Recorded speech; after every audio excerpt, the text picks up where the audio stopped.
Welcome back to the Planet Munch Nutrition and Behaviour Change Programme. This week, we'll be looking at the importance of fat in the diet and discuss parental influence on children's dietary habits. So why do we need fat? Fats are an important part of our diet, providing energy, essential fatty acids that the body cannot make. Therefore, fats are essential for life. Fat is found in every cell in the body. It gives us energy, keeps us warm, provides us with essential nutrients and some important vitamins such as vitamins A, D and E, and adds flavour to food. Fat has twice the amount of energy per gram compared to carbohydrates and protein. This means it's easy to take in more energy from a high-fat diet, and eating too much fat can be unhealthy. But in the UK, many adults eat more fat than is recommended, and this has been linked to higher risk of obesity and related diseases. However, children under 5 need a higher fat diet to meet their energy needs. This is because children are smaller and have less room in their stomachs to hold food. Therefore, their diets need to be more energy dense. Therefore, just like adults, the type of fat children eat is important. We get most of the fat we need from foods that naturally contain fat or have had fat added during the cooking process, such as oil has been used for cooking, or we may add oil or fat to improve the texture or the taste of foods, such as adding spread on bread or oil dressings on salad and vegetables. Processed foods with added fats that are hidden, such as ready meals, are best eaten in moderation, as they're high in calories from fats or fat and sugar and contain few vitamins and minerals. The Eat Well guide shows us that added fat should make up the smallest part of the diet, and this is because many fresh foods like fish, meat, avocados already contain fat, and most of the fat is added during preparation and cooking. Processed foods are often particularly high in fat, as this gives them the taste and encourages us to eat more. There are two types of fat, saturated and unsaturated. They are often called good or bad fats, but it's best to think of them as healthy or less healthy. Saturated fats tend to be solid at room temperature and are found mainly in animal products like fatty meats and meat products such as butter, lard, ghee and hard cheeses, but can also be found in vegetable sources such as coconut oil and palm oil. Processed foods such as pies, pastries, cakes, biscuits, cream and mayonnaise are sources of saturated fat too. Foods high in saturated fat have been linked to high levels of a type of cholesterol in our blood that has been linked to a less healthy heart and blood vessels. This type of cholesterol is known as LDL, or low-density lipoprotein cholesterol, which we will look into detail a little later. Unsaturated fats are often liquid at room temperature and are found in olive oil, rapeseed oil, groundnut oil, corn oil, sunflower oil, safflower oil, soya oil, sesame oil, and spreads made from these oils, along with olives, avocados, seeds, and nuts. Unsaturated fats can help lower bad cholesterol. Unsaturated fats are either monounsaturated or polyunsaturated fats. This describes the chemical makeup of the fats. Olive oil and avocados are high in monounsaturated fatty acids. Olive oil is popular in the Mediterranean countries, where levels of heart disease are lower. Omega-3 fats or omega-3 fatty acids are polyunsaturated fats and made of long chains which have been shown to protect the body against heart disease.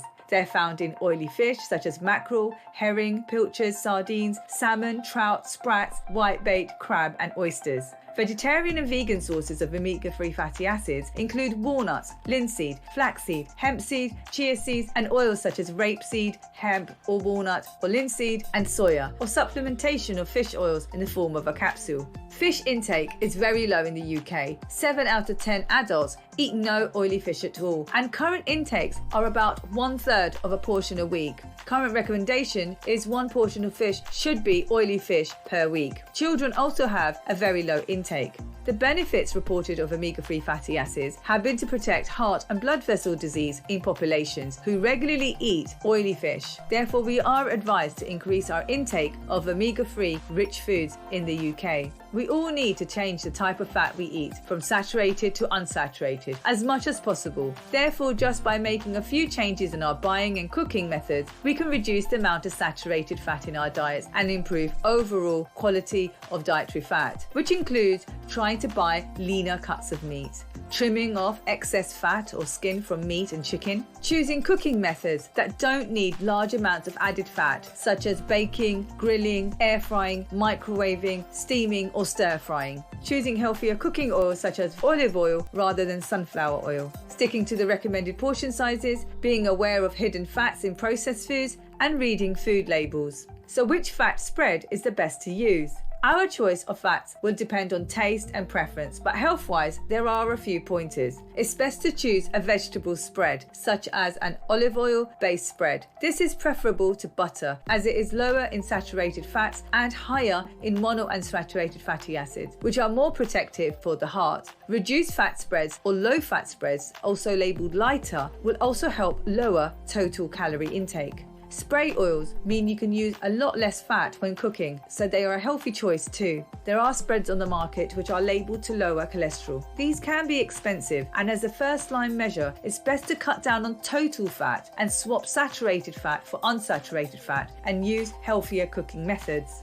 Some spreads are now fortified with omega-3 fatty acids. It is still unknown to what extent these fats are absorbed in the body. It is probably better to try and increase omega-3 intake by eating a portion of oily fish once a week. Vegetarian and vegans can get omega-3 fatty acids from other sources, including plant-based foods, dairy products, or plant-based alternative drinks and green vegetables. Fat should not provide more than 35% energy per day for an average adult, and saturated fat should not provide more than 11%. So by making small changes to see how a meal is cooked can affect your overall fat intake during the day. Using less oil when cooking, by measuring oil using spoons rather than pouring and eyeballing the amount, reducing frying, especially deep fat frying, and choosing tomato or vegetable-based dishes instead of creamy or cheesy ones can make a huge difference.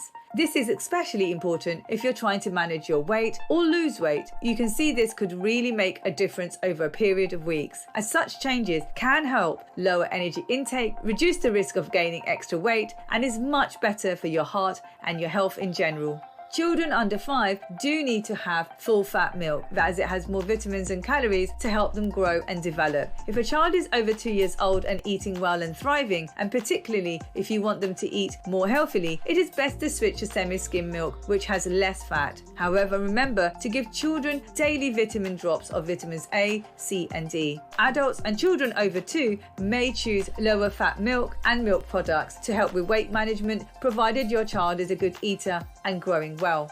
When out shopping, check for food labels for the amounts of fat in the food. Look for where it says fat or which saturates to see the amount of saturated fat in the product. Labels that give the total amount and percentage of daily intake are most helpful. Food labels can give information on the amount and type of fat, and this can help us make a more informed choice. An average woman needs 70 grams of fat each day, and less than 10 grams of this should be saturated fat. Now that you have an understanding about fat and saturated fat, what is cholesterol? Cholesterol is a fatty substance made in the liver. We all need some cholesterol for functions in the body, but not too much. There are 2 main types of cholesterol in our blood vessels: HDL, high-density lipoprotein cholesterol, and LDL, low-density lipoprotein cholesterol. LDLs carry cholesterol from the liver to blood vessels, feeding the heart, brain, and the rest of the body. LDL is linked to fatty streaks in blood vessels in children and plaques in adults. These increase the risk of strokes and heart attacks. HDL is sometimes known as the protective cholesterol. HDL removes LDL cholesterol from the blood vessels and may help heart health or be cardioprotective. So what can we do about cholesterol? Saturated fat, rather than cholesterol, is most strongly linked to cardiovascular disease risk. So there is no need to avoid cholesterol-containing foods such as eggs, prawns, and offal. Rather, it's best to stick to the guidelines for saturated fat intake. This is most easily achieved by being careful about the amount of processed foods we eat, as saturated fat is often hidden in these foods. Eating fresh foods or those you have prepared yourself is the best way of ensuring you are not getting too much fat, particularly saturated fat. So in summary, fat is an essential nutrient. We need to eat less saturated fat to lower the risk of gaining excess weight and to keep our hearts healthy. We can do this by carefully shopping, such as choosing low-fat options where possible, choosing monounsaturated or polyunsaturated fats, making healthier purchases by paying attention to food labels, and cutting down on hidden fats in pastries, cakes, and biscuits. Also, healthier cooking methods, such as reducing the amount of oil or fat in cooking, swapping excess animal fats for vegetable fats, and cutting down on processed foods can make a big difference to the total amount of fat overall. Behavior change. parental influences on children's diets. It is important to be a good role model, especially when we eat. But how easy is it to be a good role model every day? It is really important to have a positive and relaxed attitude towards healthy eating. Where, when, what, and how we eat is often mirrored in our children, so this is a great time to improve our eating habits. So the activity for next week is that the next time you and your child are having a snack, reflect on how your eating behaviour might affect your child, either positively in a good way or negatively in not so good way. We want you to think about your own snacking. As you go through this week, fill in the snacking sheet. Try thinking about where you are, who you're with, how you're feeling, and how hungry you are using the hunger score, where 1 is not hungry at all and 5 is starving. Last week, we discussed trying to increase the number of fruit and vegetable portions your child or your children are eating. This week, we want you to think about your own snacking. As you go through this week, filling in the snacking sheet. After recording for 3 to 4 days, you can start cutting out some of your snacks and changing them to fruit or vegetables. Consider your hunger score. If it's less than 3, do you really need a snack? Are you snacking because of how you're feeling, or can you do something else instead? Well done for completing week 6.